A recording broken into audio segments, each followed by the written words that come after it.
Welcome to the CBS Eye on Money show. It's Thursday, June 30th, and the last day of the quarter. What does that mean? It means you're going to get some brokerage statements, maybe some retirement statements. Maybe you're going to open them, and they're going to look ugly. So, all right, you look at it, you see what's there. Try not to go crazy. Try not to make yourself nuts. If you have an issue, if you have a question, if you are worried, get in touch with us. Just go to JillOnMoney.com, click the Contact Us button, give us all of your information. And if you'd like to come on the air, just click that box. Say, I want to come on the air. Mark does everything else. It's so easy to do.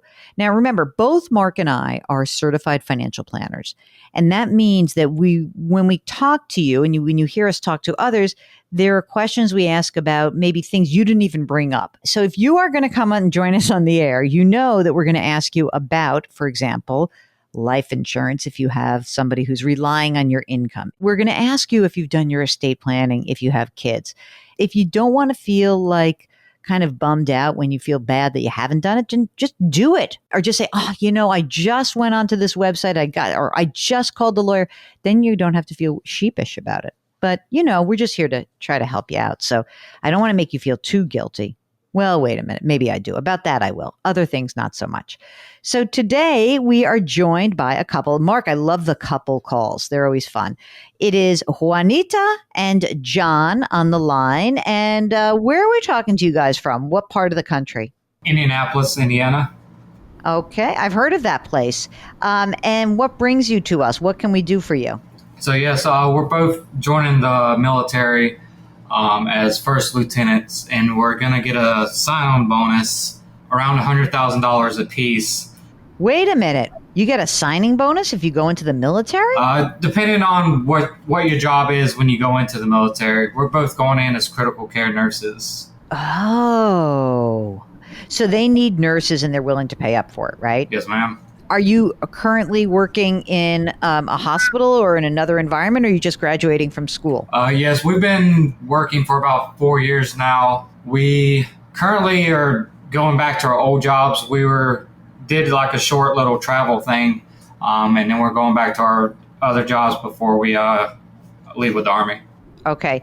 When you work for the military, how much will you be earning? Well, it's kind of variable. Our basic pay is going to be based on rank and years of service. Our starting off pay is going to be $4,000 a month, but we also get basic housing allowance, which is going to vary depending on where we get deployed to.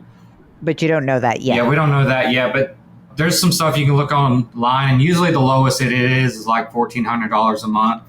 Okay. And then we get like another $230-ish for food a month. All right. So you're looking at, let's just call it $6,000 a month in general-ish. That's fair to say, I think. So what are you guys making now? Well, it's been very variable with this recent travel contract we did. And during the pandemic, we got a lot of extra, like working a lot of extra hours and incentive bonuses and all that. But this year, we're probably going to clear around $200,000 together. When you gave me that, those numbers of, whatever, 4,000 and 14, 15, 1,600, we rounded up to 6,000, but it's 6,000 each. So it would be $12,000 a month for you guys, right? Yes, ma'am. Yes, ma'am. Okay. I love the ma'am, Mark, loving that right now.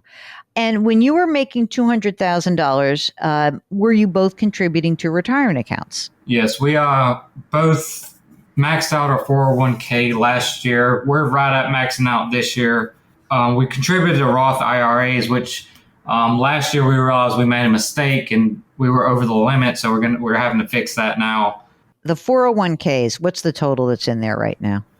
Mine's at like 54,000 because the market's so down right now. And my wife's is at 65,000. After you undo the Roths, is there another bunch of money in the Roth, or do you have to just get rid of the whole Roth right now? We probably have total about 24 to 25,000 in our Roths. Great. And what about in the brokerage? I think mine has like 38,000 and hers 25-ish. And do you guys have money in just an emergency reserve fund? We have 80,000 in our savings currently. Now, since you were moving around, I presume you're renters, you don't own, or do you own a home? We're renters, yes, ma'am. How old are you guys? You sound young. I'm 31. She's 27. Kids or no kids? No kids currently. Okay, currently. You hear that, Juanita? That's right. Very busy for you lately. Okay, and when does this whole transition take place when you go into the military? We just signed our contract today. They said they should let us know something in like 30 days, but they're telling us like possibility we go start our training in September. And then you will be part of a retirement system through the government. Is this part of FERS? Like, what is the retirement system that will be available to you guys? I believe it's called the Thrift Savings Plan. TSP. Yes. So we do 5%. They match, and then if we make it 20 years, they do a 40% pension of what our highest pay was. We don't know if you're going to make it 20 years. You got to get through the first 2 months. Let's find out. Right. We're not going to count on that. What are you going to do with this $200,000 when you? Oh, and by the way, is that $200,000 taxable? That signing bonus? I believe so. Too bad. Yeah. I was kind of hoping you got a little prezi from Uncle Sam. What are you going to do with that moolah?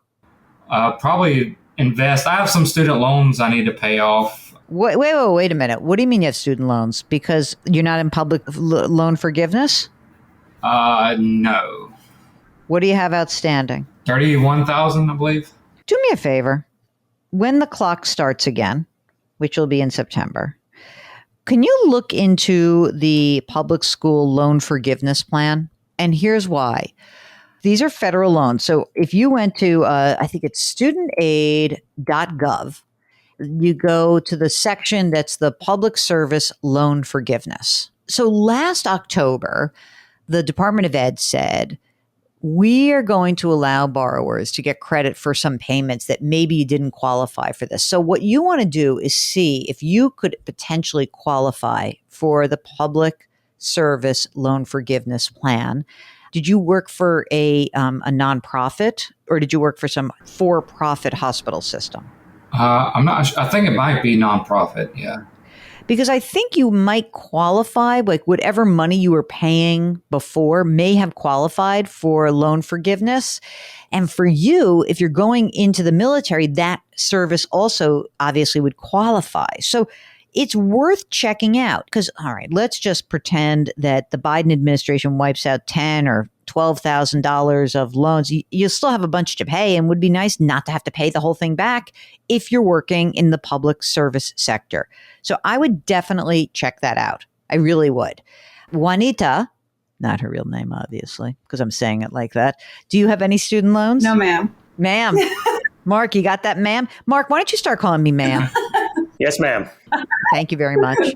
Already, I like this. I feel like this is going to be interesting. So check this out. So, John, that's what you're going to do. So we have those student loans. Don't pay them all off yet, okay? Because if you can qualify for this, it's so smart. And this is not shady. Like, I don't want you to feel like, I want to pay my debts. If you're in public service, the government since 2008 has been trying to encourage people who are in public service to get their debt eradicated because we want people to go into public service.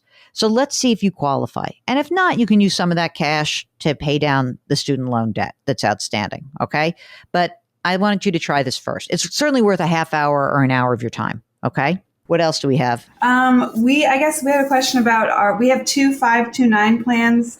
One is the Virginia plan and one is the Indiana plan. And we just want to know if we should hold off investing. Why do you have 529 plans? You don't have kids. I just thought that we'd get a head start on it, but maybe we should stop. Listen, ma'am, stop that nonsense. Don't put any money in there till we have kids. It's not worth it. For Indiana, they do give a $1,000 tax credit every year. You put $5,000. You don't have children. Yeah. I mean, what am I doing? Are you going to get graduate degrees? Are you going to use it yourselves? Well, the Army will probably pay for that, yeah. Exactly. And the Army might pay for your kids' education. Exactly right. So how much money is in the 529 plans right now? $10,000 total. Stop it. Stop. Don't put any more money in.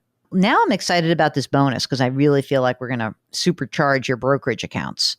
Is there some reason why you have separate brokerage accounts? In other words, Juanita, is yours filled with high risk stuff and John, is yours filled with cash? Like, do you have different risk tolerance and that's why you have separate brokerage accounts? It was just before we were married. I started mine sooner. Yeah, she started hers sooner. But also, since we just had left our old job, our financial advisor is planning on taking our old 401ks and our current funds and put it into Beacon Capital Management. Why are we doing that? He said it was supposed to be better for stopping the current losses we're seeing because they put it into heavily into bonds as the market is dropping. I don't know. Do you really need these people? You tell us. I don't know. Like, I don't know if you really need them right now. What do you pay for them? What's the fee to use them? I mean, you've got money in. You're going to have these 401ks. I'm not sure, but I'm not sure whether you could do this. It would be interesting to see if you could take these 401ks and roll them into your thrift savings plan. You may not be able to because it may be that those funds have to stay separate. I'm not sure why you'd actually need someone to manage, let's call it $100,000 in 401k assets. You're young. You just pick a few, index funds and call it a day and move on. What did they have you invest in when you first started? I think it was just a bunch of index funds and mutual funds. But so now they're like, okay, now that we've already made the decision to get you into this fund, these group of funds, now the markets change and we're going to put you into something totally different and be reactive. That doesn't sound very smart to me. So I tell you what, have you guys ever looked at doing it on your own, like just having money, say, in Vanguard, for example? Like right now, I would suggest that you would take your 401k in your brokerage and you'd contact Vanguard and you would use the Vanguard Personal Service Advisor. There's a minimum of, I think, $50,000 to do that. And you get an advisor by doing this, but it's a very uncomplicated way of getting your money managed, and you get charged 0.3%. And I bet you're paying more than 0.3% now. I don't know, like I feel a little bit weird about the advice they're giving you. So it makes me think, I don't know if I think this is the smartest thing for you guys. I get also that you don't want to do it because, you may feel a little bit like it's a big enough change in my life that I'm going to serve in the military and who knows where I'll end up. But I would look at Vanguard Personal Service Advisor. That's what I would do. And hopefully by then, after doing that, you get set. We consolidate things. If you can potentially roll a 401, Mark, can you roll a 401k into a thrift savings plan? Let's look at that. Oh, look at this. Check this out. This is from tsp.gov. We will accept both direct and indirect rollovers of tax-deferred money from traditional IRAs, simple IRAs, and employer plans such as a 401k or a 403b to the traditional balance of your account. Thank you very much. So you should do that. So do not have this dude manage your money or do debt. What you should be doing is you should, as soon as you have your new benefits, you will take your old plans, you'll contact the thrift savings plan, and you will say, I would like to make a direct rollover from my old retirement account. And they'll do that. How do you feel about that? Isn't that great? Yeah. Yes. Done. That's better. By the way, they will also accept direct rollovers and qualified and non-qualified Roth distributions from Roth 401ks, Roth 403bs, and Roth 457s. How about that? Even better. Okay. Okay. So you can move all of that money. Now we don't have to worry about it. That goes in. Now the brokerage account money is still going to be separate. You can use, and so when you get your signing bonus, you can make your brokerage accounts, you can just pop them over to Vanguard. That's what I would do. And maybe just have one account. I don't know. If you feel strongly about keeping two separate accounts, fine. I would just have one joint account because you both can contribute the money to it. And then you put your bonuses in there and you're done. And you've got one account. You guys are going to have to do wills. Do you have them already? Because the military is going to make you do it. Yeah, we're planning on doing them once we get in the military. Okay, good. Do you get to give your top 3 choices of where you want to be based? How does that work? Yeah, yes, sir. But they could send us anywhere. But yeah, we give our top 3 choices and if they work together. What were your choices? Germany, Hawaii, and then probably Texas. Germany, Hawaii, or Texas? You're going to pick Texas? Where else can we go overseas? Can't we go someplace cool overseas? I don't think there's a whole lot of ICU bases that we... Oh, right. Right. Okay. Germany's good. Hawaii. Texas, though. There's nothing else? Where else in the U.S.? there's like D.C. North Carolina, Washington, Georgia. I'm looking at this list and maybe I agree with them. I think on my list, Mark, I would go Germany, What would you do? So here's your choices, Mark. Germany, Hawaii, Texas, DC, North Carolina. It was Washington State, right? And Georgia. Mark, rank your top three. I would go Germany, Washington State, and then DC. Really? I would do Germany, Hawaii, and Washington State. That's what I would do. I mean, I would think Hawaii would be awesome. It's so expensive to live there. So it'd be much more interesting to live there and also you could do a lot of traveling from Hawaii. Go to Fiji, go to American Samoa, all those places you don't want to go necessarily. You know what my mother says about all those islands, guys, just before you start getting excited about being in Hawaii and traveling in the Pacific? Sue Schlesinger likes to say it's a long way to go for a palm tree.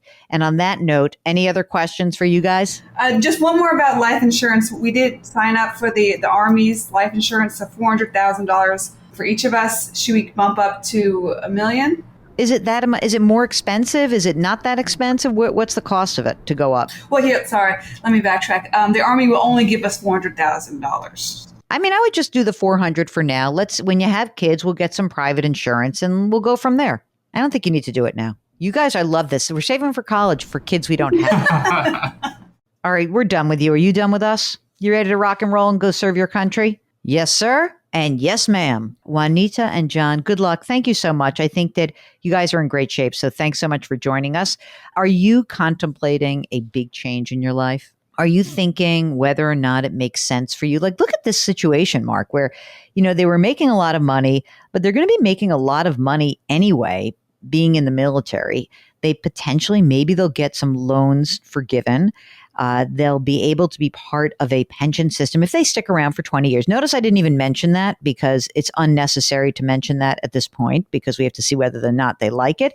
But they could be in that category of those folks in the military who contact us and it's like, they're in great shape. It's 20 years in. And, if you think about it, 20 years, they'll be, late 40s, early 50s. It's amazing to have that kind of income and lots of choices. So it's a really cool opportunity and it's going to be interesting for them. It's going to be a very intriguing time. So stay in touch with us. And thank you so much for contacting us. If you would like to come join us here at Eye on Money, go to JillOnMoney.com. That's our website. Click the Contact Us button. Sign up for the free weekly newsletter. And don't forget, if you wouldn't mind, to leave us a rating and review. Mark Talersio is the co-host and executive producer. We are distributed by Paramount Global. We drop our episodes every Tuesday and Thursday. We like to ask you to put your hands metaphorically on someone's back because that's a nice thing to do. Thank you very much for listening, and we'll talk to you next week. Curiosity, compassion, community.